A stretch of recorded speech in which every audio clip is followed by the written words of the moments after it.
नमस्कार, आदाब। मैं स्मिता शर्मा हूं और आज की सबसे बड़ी खबर रशिया के कजान से है, जहां 5 सालों के बाद एक औपचारिक रूप से बैठक हुई है, बातचीत हुई है प्रधानमंत्री नरेंद्र मोदी और चीन के राष्ट्रपति शी जिनपिंग के बीच में। इसके पहले स्ट्रक्चर्ड डायलॉग दोनों शीर्ष नेताओं के बीच में दरअसल ब्राजील में हुए 2019 के ब्रिक्स शिखर समारोह में ही हुई थी और उसके बाद से 2-3 ऐसे मौके आए हैं जहां ये दोनों नेता आमने सामने जरूर हुए हैं, मल्टीलैटरल फोरम्स पर कुछ साइड कॉन्वर्सेशंस हुई हैं, लेकिन स्ट्रक्चर्ड डायलॉग नहीं हुई है। इसके पीछे की जो वजह है वो दरअसल गलवान में हुई 2020 में हिंसक झड़पें हैं, जिसकी वजह से भारतीय सेना के 20 सैनिक शहीद हुए थे उन वायलेंट क्लैशेस में। चीन ने आज तक ये औपचारिक रूप से स्वीकार नहीं किया है कि उनके कितने पीएलए के जवानों की जान गई थी, लेकिन ये जरूर माना जाता है कि उनकी भी एक हैवी कैजुअलिटी हुई थी इन क्लैशेस में। तब से लेकर अब तक जो भारत और चीन के बीच में नियंत्रण रेखा है, यानी कि जो लाइन ऑफ एक्चुअल कंट्रोल है, उस पर दिनों दिन तैनाती बढ़ी है सैनिकों की, इंफ्रास्ट्रक्चर अपग्रेडेशन देखने को मिला है और तनाव की स्थिति लगातार बनी हुई थी। बार बार एक्सपर्ट्स ये कह रहे थे कि भारत के लिए सिर्फ लाइन ऑफ कंट्रोल पाकिस्तान के साथ वही एक हॉट बॉर्डर नहीं है, बल्कि एलएसी भी हॉट बॉर्डर बन चुका है। तो बहरहाल इस मुलाकात के पहले आपको याद दिला दे, जैसा हमने रिपोर्ट भी किया था वीओए इंडिया पर, कि भारत के जो विदेश सचिव हैं विक्रम मिस्री, उन्होंने प्रेस ब्रीफिंग में कहा था कि जो पेट्रोलिंग अरेंजमेंट्स हैं उसको लेकर एक समझौता बन गया है, क्योंकि ऐसे कई क्षेत्र थे जहां 2020 के इन हमलों के पहले, इन वायलेंट क्लैशेस के पहले भारत की सेना आगे तक जा सकती थी। जो इन पेट्रोलिंग पॉइंट्स का हम ईस्टर्न लद्दाख में खास करके जिक्र करते हैं, डेप्सांग में और डेमचौक में, जो हिमाचल प्रदेश से लगे हुए भी इलाके हैं, कुछ प्लाटो इलाके भी हैं, और वहाँ पर जो ग्रेजिंग राइट्स थी चरवाहों की या सैनिकों के आगे तक जाकर निगरानी रखने की, उसमें यही माना जा रहा था कि जो चीन के सैनिक हैं वो काफ़ी आगे तक आ गए हैं और पोजीशंस में उन्होंने घुसपैठ की है, वहाँ भारतीय सैनिकों को उनके पोजीशन से हटाया है। शुरुआती रूप में तो भारत सरकार ने यही कहा था कि कोई घुसपैठी अंदर नहीं आया है, लेकिन बातचीत का सिलसिला जारी था कूटनीतिक स्तर पर और सैन्य स्तर पर। तो अब शीर्ष नेताओं के मुलाकात करने से एक राह बनी है कि आगे भारत चीन के रिश्ते थोड़ी जो हैं पूरी तरीके से जो डीरेल हो गए थे वो वापस ट्रैक पर लौट सके। लेकिन क्या पूरी तरह से बैक टू बिजनेस होगा, पूरी ये तरीके से नॉर्मल सी आ जाएगी, ऐसा नहीं है, क्योंकि जो शक व शुबा है वो बने हुए हैं और भारत निश्चित रूप से चीन को लेकर आगे भी अपनी जो गार्ड है उसे लेट डाउन नहीं करेगा। प्रधानमंत्री नरेंद्र मोदी ने इस बातचीत की शुरुआत में कुछ कमेंट्स किए थे, जहां उन्होंने कहा कि सीमा पर शांति और स्थिरता बनाए रखना हमारी प्राथमिकता है, और खास करके जोर दिया उन्होंने म्यूचुअल ट्रस्ट, यानी कि आपसी विश्वास, म्यूचुअल रिस्पेक्ट, एक दूसरे की इज्जत करना, और म्यूचुअल सेंसिटिविटी, कि आप एक दूसरे के खास मुद्दों का ख्याल रखें, ऐसा कोई कदम ना उठाएं जिससे किसी दूसरे को लगे कि उनकी संप्रभुता पर हमला हो रहा है या आप अपनी ज़मीन को किसी दूसरे देश के खिलाफ हमले होने के लिए इस्तेमाल करने दे रहे हैं। तो पहले आपको सुना देती हूं कि नरेंद्र मोदी ने अपने ओपनिंग कमेंट्स में क्या कहा इस बातचीत के दौरान कजान में। एक्सेलेंसी, आपसे मिलकर खुशी है, और जैसा आपने कहा 5 साल के बाद हमारी ये फॉर्मल मीटिंग हो रही है। हमारा मानना है कि भारत और चीन के संबंधों का महत्व केवल हमारे लोगों के लिए ही नहीं, लेकिन वैश्विक शांति, स्थिरता और प्रगति के लिए भी हमारे संबंध बहुत अहम है। एक्सेलेंसी, सीमा पार पिछले 4 वर्षों में उत्पन्न हुए मुद्दों पर बनी सहमति का हम स्वागत करते हैं। सीमा पर शांति और स्थिरता बनाए रखना हमारी प्राथमिकता रहनी चाहिए। म्यूचुअल ट्रस्ट, म्यूचुअल रिस्पेक्ट और म्यूचुअल सेंसिटिविटी हमारे संबंधों का आधार बने रहना चाहिए। आज इन सभी विषयों पर बात करने का अवसर मिला है। मुझे विश्वास है कि हम खुले मन से बातचीत करेंगे और हमारी चर्चा कंस्ट्रक्टिव होगी।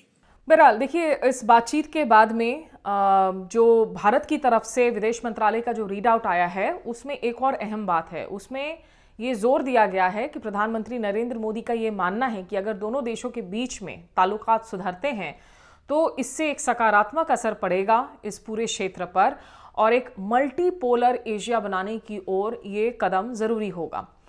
ये इसलिए इंटरेस्टिंग है क्योंकि जो चीन को समझते हैं वो जानते हैं कि चीन ज़्यादा से ज़्यादा दिलचस्पी रखता है यूनिपोलर एशिया में। वो ये मानता है कि एशिया में उसी का प्रभुत्व है और उसकी जो मेन प्रतिस्पर्धा है, जो मेन कॉन्टेस्ट है, दरअसल वो अमेरिका के साथ है, वो भारत के साथ नहीं है। लेकिन ब्रिक्स फोरम में इस बैठक में ये भी कहा जा रहा है कि निश्चित रूप से राष्ट्रपति व्लादिमीर पुतिन जो इस फोरम को लेकर खास एक्साइटेड हैं, क्योंकि इस फोरम का इस्तेमाल ये संदेशा भेजने के लिए भी किया गया कि वो अलग थलग नहीं पड़े हैं अंतर्राष्ट्रीय मंच पर। हालांकि अमेरिका ने, जो पश्चिमी मुल्क हैं, उन लोगों ने कई तरह के प्रतिबंध लगाए हुए हैं रूस यूक्रेन युद्ध के छिड़ जाने के बाद से, जब से रूस ने इन्वेड किया यूक्रेन को तब से लेकर। लेकिन जो तस्वीरें सामने आई, कभी पुतिन जो हैं वो शी जिनपिंग और नरेंद्र मोदी का हाथ थामे हुए हैं, कभी डिनर के दौरान शी जिनपिंग और नरेंद्र मोदी मुस्कुराते हुए, नरेंद्र मोदी थम्स अप दिखाते हुए, ये सारी तस्वीरें सामने आई। तो ऐसा निश्चित रूप से एक इमेज गया कि ये वो फोरम है जिसमें पश्चिमी देशों का एजेंडा नहीं चलता है, पश्चिमी देश इसमें शामिल नहीं है। और पश्चिमी देश जिन मुल्कों को निशाने पर रखते हैं, वो रूस हो, चीन हो या ईरान भी अब पूरा सदस्य बन चुका है, ये सारे देश इस फोरम में बाकायदा मौजूद हैं और मजबूती के साथ मौजूद हैं। और ईरान के राष्ट्रपति पेज़ेश्कियान के साथ भी प्रधानमंत्री नरेंद्र मोदी ने द्विपक्षीय बातचीत की थी। लेकिन चीन के साथ ये बातचीत बेहद ज़रूरी है क्योंकि जो भारत और चीन के बीच में लंबी सीमा है, विवादित सीमा, जो अभी तक रिजॉल्व नहीं हुई है और इसके लिए काफ़ी मैकेनिज्म्स बनाए गए 1993 में, 1996 में, 2000s में, वो राजीव गांधी के टाइम पे हो या अटल बिहारी वाजपेयी के टाइम पर हो, खास करके सीमा पर पीस ट्रैंक्विलिटी के लिए काफ़ी सारे मैकेनिज्म्स बनाए गए। ऐसा लगा कि गलवान के इस पूरे वाक़ये के बाद जो हैं ये सारे के सारे मैकेनिज्म्स फेल हो गए हैं। आज की इस मुलाकात के बाद एक बार जोर दिया गया है कि बायलैटरल मैकेनिज्म्स को फिर से आगे बढ़ाया जाए, जो विदेश मंत्री के स्तर पर हों या दूसरे द्विपक्षीय स्तर पर हों।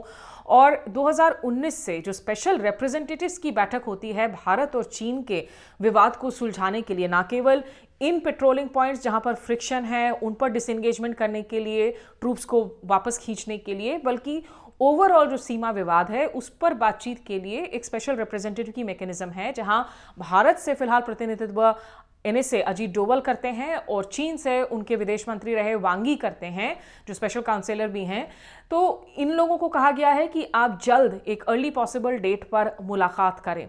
और इसमें यह भी देखा जा रहा है कि आप याद करें कि बजट के पहले जो आर्थिक सर्वेक्षण पेश किया जाता है उसमें बाकायदा भारत के चीफ इकोनॉमिक एडवाइजर की तरफ से ये कहा गया था कि भारत को चीन के निवेश की ज़रूरत है और साथ ही साथ वीज़ा रिजीम को भी लिबरलाइज करने की ज़रूरत है। उसको लेकर काफ़ी लोग सवाल खड़े कर रहे हैं कि क्या इसने भारत की निगोशिएटिंग पोजीशन को कमज़ोर कर दिया। लेकिन ये हकीकत ये भी है कि गलवान के बाद भले ही कई लोगों ने मेड इन चाइना के प्रोडक्ट्स के बहिष्कार का ऐलान किया था, भारत ने 50 से ज़्यादा चाइनीज़ ऐप्स पर बैन लगा दिए और वो अभी भी बैन्स जारी हैं।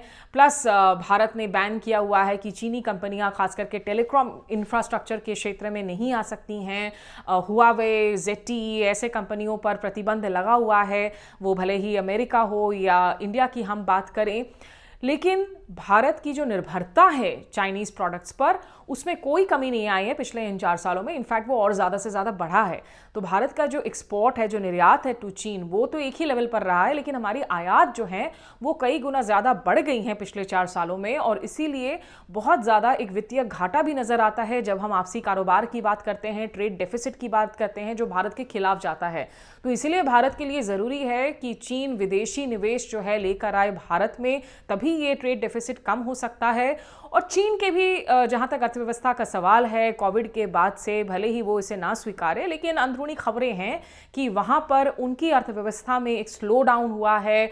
वहां जो है इन्फ्लेशन देखने को मिल रहा है, वहां बेरोजगारी की दिक्कतें बढ़ी हैं। तो चीन को भी एक बड़े बाजार की ज़रूरत है और भारत खास करके, जो कि 5वें बड़े अर्थव्यवस्था से अब दुनिया के 3रे बड़े अर्थव्यवस्था की ओर कदम बढ़ा रहा है अमेरिका और चीन के बाद में, तो ये एक ल्यूक्रेटिव बाजार है। इसीलिए भारत और चीन की तरफ से अब ये जो कदम उठाया गया है उसमें रूस का भी एक दबाव रहा है, एक रोल रहा है। शायद भारत का अपना संदेशा भी है वेस्टर्न कंट्रीज को कि हम आपके साथ कोऑपरेट ज़रूर कर रहे हैं इंडो पैसिफिक में, चाइना के खिलाफ हम एक ज़रूरी काउंटरवेट ज़रूर हैं, लेकिन चीन के साथ हम रिश्तों को अपने बायलैटरल इंटरेस्ट के साथ ही डिफाइन करेंगे। तो यहाँ से आगे रिश्तों को लेकर आगे और क्या उम्मीद कर सकते हैं, इस पर मैंने राय जानी जनरल राज शुक्ला की, जो कि सेना के वरिष्ठ रिटायर्ड अफसर हैं और आर्मी ट्रेनिंग कमांड के पूर्व कमांडिंग इन चीफ भी रहे हैं। तो आइए अब सुन लेते हैं कि उनका क्या कहना है और क्यों उन्होंने कहा कि चीन के साथ आप रिश्तों को, आप भरोसा कायम करने में बहुत वक्त लगेगा, you have to trust but verify, और साथ ही साथ भारत को अपनी मिलिट्री डेटरेंस पर जो है खास करके काम करते रहना होगा, उसमें कोई कमी नहीं आनी चाहिए। तो जो जैसे मैंने कहा, जो समझौता हुआ है उसका स्वागत होना चाहिए। जो ये जो विवादित क्षेत्र हैं देप्सांग और देमचौक, इसमें जो पेट्रोलिंग अरेंजमेंट्स जो निर्धारित किए गए हैं, जो पेट्रोलिंग की संरचना की गई है, इसका स्वागत होना चाहिए। इससे क्या होगा, एलएसी पर तनाव कम होगा और जो हमारी जो विस्तृत जो हमारे संबंध हैं, द ब्रॉडर रिलेशनशिप, उसमें तेजी आएगी। जो पॉलिटिक्स है, जो कूटनीति है, व्यापार है, व्यवसाय है, बहुत जरूरी था, क्योंकि द ब्रॉडर रिलेशनशिप जो थी वो ये जो सीमा पे जो समस्या उत्पन्न हो गई थी पिछले 4 सालों में, उसमें जकड़ के रह गई थी। That is not fair, the broader relationship has to flow. तो उस नजरिए से मैं इसका स्वागत करता हूं। साथ ही मेरा यह मानना है कि बहुत ही सावधानी और सतर्कता की जरूरत है अभी भी, क्योंकि ये जो पेट्रोलिंग अरेंजमेंट्स हैं, इनको जमीन पर इनका निर्धारण करना पड़ेगा, और इससे कहीं ज्यादा चुनौती है वो डी एस्केलेशन और डी इंडक्शन की।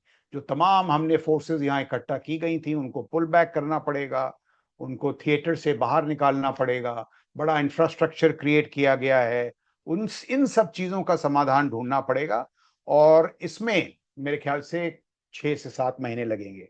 और जो सर्वश्रेष्ठ चुनौती वो ये है कि विश्वास का पुनर्निर्माण, जो ट्रुप्स के बीच में ट्रस्ट डेफिसिट है, आप किस तरह से पेट्रोलिंग करते हैं, आपके ये ड्रिल्स क्या होती हैं, उसमें दोबारा जो विश्वास जो खड़ा करने की जो चुनौती है, उसमें और भी टाइम लगेगा, और वो बहुत महत्वपूर्ण है। और 2 बातें और मैं कहना चाहूंगा कि देखिए, चीन और भारत के जो संबंध हैं, उसमें सबसे बड़ी चुनौती क्या है? वो चुनौती है पावर डिफरेंशियल की। ये जो शक्ति संतुलन में जो अभाव पैदा हो गया है इकोनॉमीज की वजह से, $18 ट्रिलियन, $3 ट्रिलियन, इसका जो सैन्य घटक है, द मिलिट्री सेगमेंट, वो कम से कम $400 बिलियन है हर साल। अब इस चीज को हमें बड़े विवेक के साथ सोचना पड़ेगा। How do we address this? We have to make available from our economy some money to take care of this deficit, क्योंकि बड़े इलाके हैं जहां इन्वेस्टमेंट्स की जरूरत है। रॉकेट फोर्स, जो हमारी एडी है, स्पेस, साइबर, इन सबको पैसे की जरूरत है।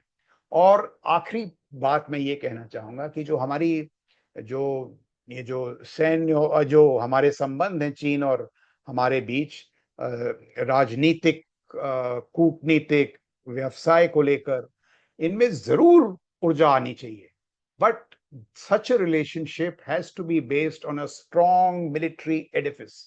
जो निवारण है, सैन्य निवारण, मिलिट्री डेटरेंस, उसमें मजबूती की जरूरत है।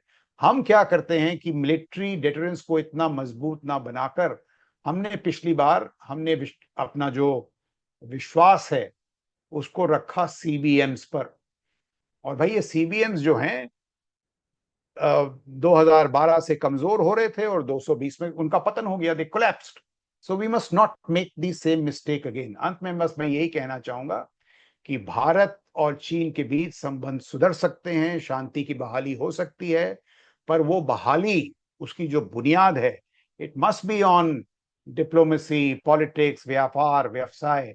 बट एक बात हमको नहीं भूलनी चाहिए कि the fundamental edifice, जो बुनियादी उसका ढांचा है, it has to be on military deterrence till full trust is restored in the relationship, which will take a decade or two. उसमें 10-20 साल लगेंगे, ये मेरा मानना है।